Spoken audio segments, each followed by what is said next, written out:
Matt Stepp, Dave Campbell's Texas football back here at the Texas High School Coaches Association convention in beautiful San Antonio, Texas, and we are joined now by the head coach of those Dripping Springs Tigers, Coach Galen Zimmerman. Coach, appreciate you taking a few minutes out of your busy schedule to chat with us and come get your magazine. It's a successful coaching school now that you got your magazine, right? Absolutely. That's right. Put your name in a couple places and get a Dave Campbell's, and here we go. Mandatory summer reading, isn't it? Exactly. Now, first off, congratulations on a heck of a 2021 season. I know that was a great year for y'all. I know it didn't end the way you wanted, but it only ends the way that a couple of schools won. Only one school can win that state championship in each division, and I know when you have you're upset when you lose in the playoffs, obviously, yes. But when you have time to step back and reflect on how successful you guys were, you got to be really, really proud of your kids and your program for all that they accomplished last year. Oh, I was. I mean, I was excited for the kids and proud of them. I mean, it was a phenomenal year, really. And anytime you only lose one game, you can't complain too much. But we were a little disappointed. It ended early. But our region, you're going to play a quality team every single week. Right off the bat, yeah. Yeah, and so that was that was tough, the ending, but really didn't diminish what our kids did and their accomplishments and just how they prepared week to week. And so I was proud of that team last year. How long, I mean, from just any year, not just last year, but any year, from your perspective, how, obviously when the season ends, you're disappointed. How long does it kind of take you, that transition to go from, man, I'm just can't believe you lost that game to looking back and go, man, it was really a good year. Does that some guys can't go watch playoff games for a few weeks. They don't want to see the playoff games for a few weeks. They kind of what's your transition period like? How long does it take you? For me, it kind of depends on the year. Mm-hmm. So there's been a couple years. I know there's one year we lost to Coach Buchanan when I was at Hebron. We lost to Alito and them. That I couldn't watch football for a long time. In fact, I've still not watched that game.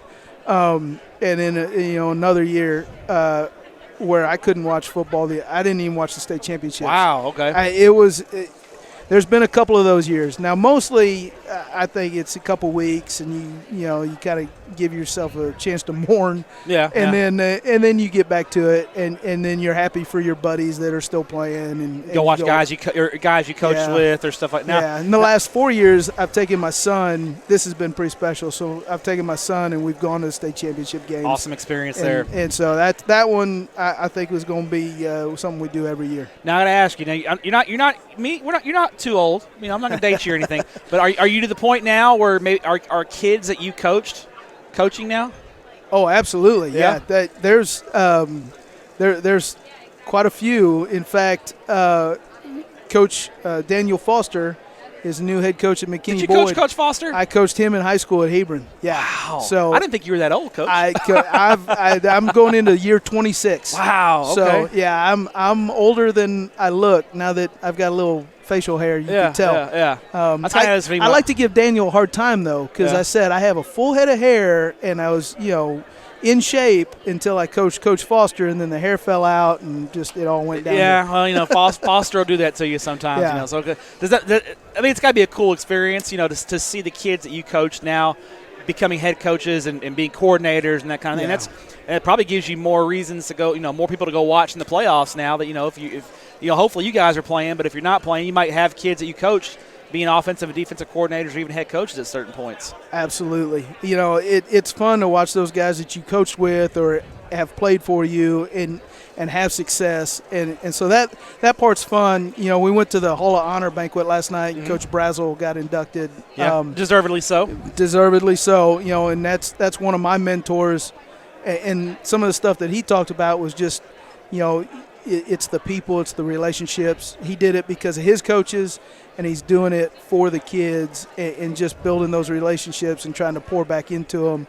And that's really what it is. And that's what this convention is about. It's relationships. Yeah. You're seeing old buddies that you don't get to see very often. You get to, talk to wackos like us and here at Dave Campbell's and Texan Live and hang out. But I mean, this business is a relationship business, isn't it? Absolutely. It is. I mean, it is a business, but it is about relationships. It's about mentoring. It's about leadership. It's trying to pour into somebody's life to help them, achieve their goals or make their life better.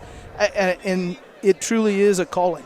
It's something that it's fun. I think you get into it because you're looking for a way to stay competitive, and because you love athletics, and then you start to figure out that it's about the people that you're doing these things with more than it is doing those things, and I was winning ball games and that kind of thing. Fortunate enough to be a part of the state championship team at Hebron, and you talk to Coach Brazel, and he's like, he's the same person before we won and after we won, and it's like if you're not, the old John Candy, if you're not enough with it or without it, then you'll never be enough with it. Yeah, it's just it has nothing to do with that trophy. It has to do with those experiences and the guys that you did it with, and those coaches and those kids.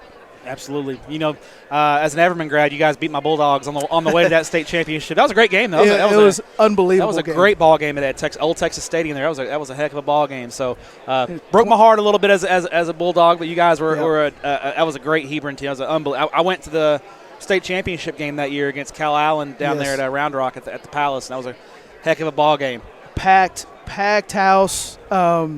We were watching, Katy Southlake on the Jumbotron right before, because they played before us, and then just I think the entire town of Hebron, Carrollton was there, and of course Cal Allen. Yeah, it was an unbelievable atmosphere for sure. Great experience. Now, when we look at your ball club in 2022, the Dripping Springs Tigers, a little bit of a change this year. You guys are moving on up to Class 6A, and UIL didn't do you a ton of favors. They put you in a tough district with Austin Westlake, Lake Travis, some good teams out there. They've won a few ball games here in the past. Yeah, if you've heard of those places. Yeah, maybe you haven't, maybe you have. I don't know, but it's obviously a great district, and it's going to be a big challenge. But I think you guys are up for it. I feel like you guys are up for it. How excited are you guys for the challenge, and what kind of challenges is moving up to 6A going to bring to you guys? Well, first off, I think our kids are excited. I think they really are. I think our community is excited. Of course, if you can remember way back when, Dripping Springs and Lake Travis used to be one school district a long time ago. And so I think there's a lot of old town Drip people.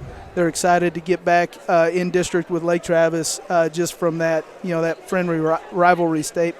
And then, of course, when you've got two programs that are perennial like those two, and then you bring in, Bowie that's had a phenomenal couple of years. Always solid. Yeah, Coach Abels does a great job there. Been there forever, does a great job, and just there's quality across the entire district. And I think for us and our kids, it's those growing pains of understanding 6A versus 5A, where just every week you've got to bring your best, and you've got to play, and just the number of kids and battling attrition, things like that. I think our kids are excited, and I think we've got a team that can be competitive for sure. And then we've got to grow up in a hurry, and we're going to start out with Vandergrift. Another quality opponent. A bunch of softies there, Coach. Yeah, we're jumping in the deep end. But I've got great confidence in our kids. I've got great confidence in our coaches.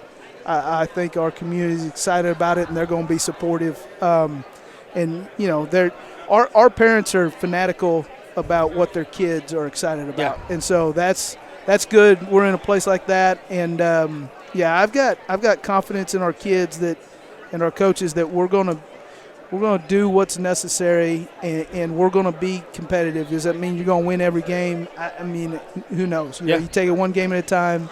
And try to win the one that's in front of you, right? Win the one that's in front of you. Be 1-0. I mean, that's something we talk about all the time. Be 1-0, and that's break it down into small pieces. Excel at this activity, and then when you look back, hopefully you're going to win more than you lose. Well, I know one thing. I need to get down to Dripping Springs to cover a game, because I've heard the press box spread there at Dripping Springs with the fried catfish is legendary. Do you have to put your assistant coaches on any kind of workout program to keep them from gaining too much weight during the season? It seems that way. Yeah. I'd like to tell you, since I've been the head coach at Dripping Springs, I've gained a few pounds, and so that happens. So you're able to get some catfish post game, maybe. Usually, they say every save once in some a for while. you? Okay. Every once in a while, not all the time, because it goes fast. I think I've told you and Tep about that, and so I need to get down there and cover a game. That's what I need. We need to make that happen. So, Coach, appreciate your time as always, coming out and chatting with us here at the Coaches Convention. We appreciate what you do for student athletes in the state of Texas, and good luck in 2022. Hey, thanks for everything that you guys do. Thanks, Appreciate Coach. y'all.